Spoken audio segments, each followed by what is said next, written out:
Video পেল। এটা তো শাহজাদের মাথার মুকুট।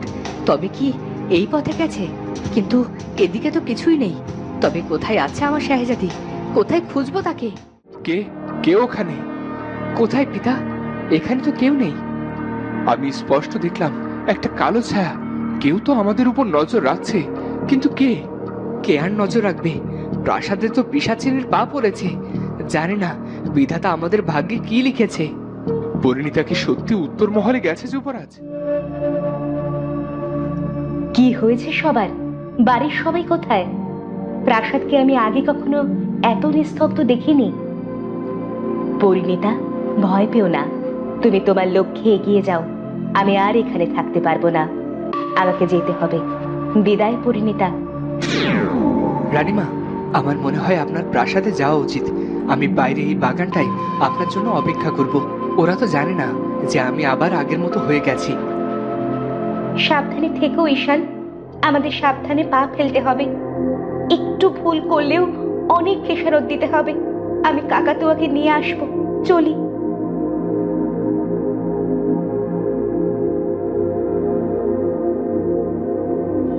প্রাসাদের বাগানের এক কোণে মন খারাপ করে শাহজাদের মুকুট হাতে নিয়ে বসেছিল পৃথ্বীরাজ। রাজকুমার, তুমি এভাবে বসে আছো কেন? কি হয়েছে? সব ঠিক আছে তো? ঈশান, তুমি ঠিক আছো? তুমি ফিরে এসেছো? কাউকে কিছু না বলে তুমি কোথায় চলে গিয়েছিলে? আমার কথা থাক রাজকুমার, আগে বলো তো কি হয়েছে তোমার? আর প্রাসাদের এমন নিস্তব্ধতা, সব ঠিক আছে তো? কিছু ঠিক নেই ঈশান। রাজগুরু মশাই মারা গেছেন। শাহজাদিকে কোথাও খুঁজে পাওয়া যাচ্ছে না। পাওয়া যাচ্ছে না মানে? কাউকে কিছু না বলে শাহজাদি একা একা কোথায় চলে যেতে পারে? তাছাড়া শাহজাদি তো কখনো একা প্রধান ফটকেও আসে না। জানি না, আমি কিছু বুঝতে পারছি না। কে এমন করতে পারে? ওর তো কারোর সাথে কোনো দ্বন্দ্ব নেই। তবে কেন ও এভাবে চলে গেল? এবার সব ভালো হবে। আমি আমার বোন শাহজাদিকে ঠিক ফিরিয়ে নিয়ে আসবো। আমার বোনের কিচ্ছু হবে না। আমি তো সব জায়গায় দেখেছি, ও কোথাও নেই। ওকে কোথায় খুঁজে পাবো বলতে পারো? তুমি ইরাবতীকে সন্দেহ করবে না, কারণ ও নিজের লোক, সাথে তোমার বন্ধু। কিন্তু ইরাবতীকে আমি যতটুকু চিনেছি তাতে চোখ বন্ধ করে বলা যাবে এটার পেছনে ওরই হাত আছে। ওদিকে পরিণীতা প্রাসাদে ফিরেই মহারাজের কক্ষে গেলেন। মা, পরিণীতা মা, তুমি এসেছো? দেখো না, আমাকে পিতা দাদাজান কারাগারে পাঠাবে বলছে। কেন? কি করেছো তুমি? শাহজাদিকে কোথাও খুঁজে পাওয়া যাচ্ছে না। ইরাবতীর কক্ষের সামনে থেকে শাহজাদির মুকুট পাওয়া গিয়েছে। ও সন্দেহের তালিকায় পড়ে। পিতা, পিতা, আমার বিশ্বাস এই কাজ ইরাবতী করতে পারে না। আপনি দয়া করে ওকে ছেড়ে দিন। ইরাবতী আর যাই হোক, এমন কাজ কিছুতেই করতে পারে না। ইরাবতী, তুমি তোমার কক্ষে যাও।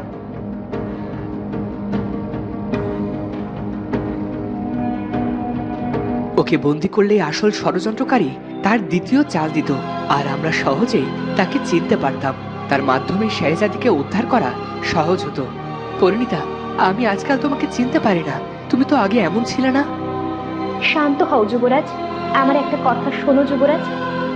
আজ কয়েকদিন ওর উপর বড্ড ধকল গেছে মা। ওর আচরণে কষ্ট পেও না। কিন্তু তুমি কোথায় গিয়েছিলে? আমার মনে হয় না তুমি উত্তরে গিয়েছিলে। আপনি তো আমাকে অধিক স্নেহ করেন, তাই আমার সবকিছুই আপনি বুঝতে পারেন পিতা। ভরসা রাখুন, আমি ঠিক শাহজাদিকে খুঁজে নিয়ে আসব। আর পিতা, ঈশান ফিরে এসেছে। আমি এখন চলি।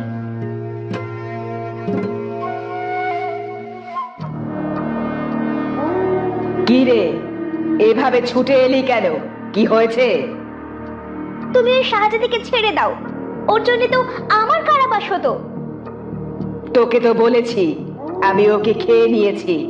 তাহলে ও আসবে কোথা থেকে? আমি জানি তুমি ওর কোনো ক্ষতি করতে পারোনি, কারণ ও শুভ শক্তির আরেক রূপ। তাই তো ভাগ্য ওর সাথে রাজকুমারকে জুড়ে দিয়েছে। এত কিসের? সময় তো আর পালিয়ে যাচ্ছে না। তাছাড়া এখনই ও মুক্তি পেলে আমার সব চাল উল্টে যাবে। আমি একটু একটু করে সব গুটি সাজিয়েছি। তারপর একটা হ্যাঁচকা টান, আর সব খেলা শেষ। চুপ করো তো। শুধু মুখে বড় বড় কথা। এমন বিশ্রী করে কে হাসে শুনি? তুমি লুকিয়ে কোথায় যাও আমি জানি না ভেবেছো? তুই কি আমার ওপর নজরদারি করছিস? তুই আসলে কাদের দলে একটু বলবি? এই বলি সব শেষ করে দেব, আর এই দেখি সকলের জন্যে দরদ একেবারে উতলে পড়ে। শোন, দুই নাওয়ে পা দিয়ে তো চলা যাবে না। আমি শুধু রাজ্য আর রাজকুমারকে চাই, আর বাকি সব তোমার। ওদের সাথে তুমি যা ইচ্ছে করতে পারো, ওসবে আমার কোনো আগ্রহ নেই। আচ্ছা, এই মরা দাসী শরীর নিয়ে চলতে তোমার ভালো লাগে? হাতের কাছে এটা ছাড়া তো আর কোনো শরীর নেই। তবে কয়েকদিন পর যখন লাশের ওপর লাশ পড়বে, তখন দেখে নেব যে সবচেয়ে ভালো, পরিষ্কার, সুন্দর পোশাক পরা তার শরীরে ঢুকে পড়ব।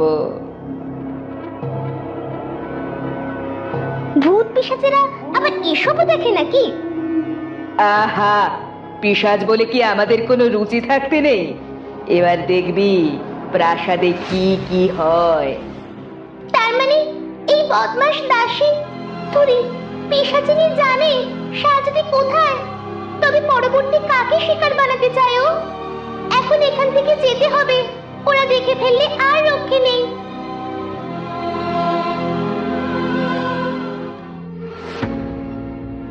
কাচুরিয়া ভাই, কাকাতুয়াকে তো কোথাও দেখতে পাচ্ছি না।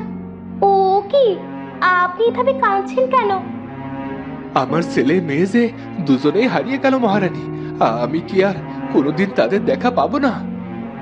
আপনার ছেলেকে ফিরিয়ে এনেছি, আর আপনার মেয়ের সব দায়িত্ব যখন নিয়েছি, তখন তাকেও ফিরতে হবে। প্রাসাদের রাজবধূরা ভীষণ সাহসী, তাদের কেউ এত সহজে বিপদে ফেলতে পারবে না। শাহজাদি ঠিক ফিরবে, আপনি মিলিয়ে নিয়ে এখন আসুন আমার সাথে। ওদিকে কাকাতুয়া গেল বাগানে। রাজকুমার, তুমি এখনো বসে আছো? ঈশান, ঈশান, তুমি ফিরে এসেছো? আমাকে না বলে তুমি কোথায় চলে গিয়েছিলে?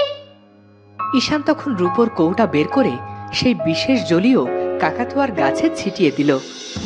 আহ, এটা কি করলে ঈশান? আমার পুরো শরীর জ্বলে যাচ্ছে। ভয় পেও না, আমি চাই না কখনো তোমার কোনো ক্ষতি হোক। তুমি তো আমার বন্ধু, বন্ধু হয়ে কখনো বন্ধুর ক্ষতি করতে নেই।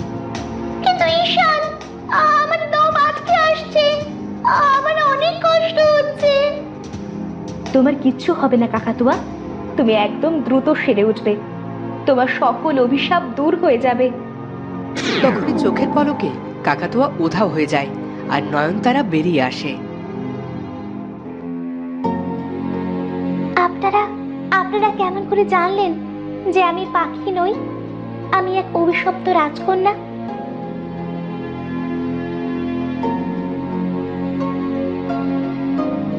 নিয়তি কাকে কোন সুতোয় বাঁধে কেউ তা জানে না।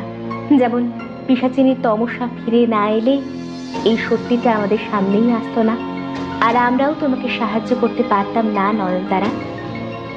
সবাই ঠিকই বলে, সাত রানীর আদরের এক কন্যার কোনো তুলনা হয় না। আমি লড়াই করব ওই পিশাচিনীর সাথে, আর আপনাদের এই রাজ্যকে আমি ঠিকই পিশাচমুক্ত করব। এটা আমার ওয়াদা। আমরা সবাই তোমার পাশে আছি।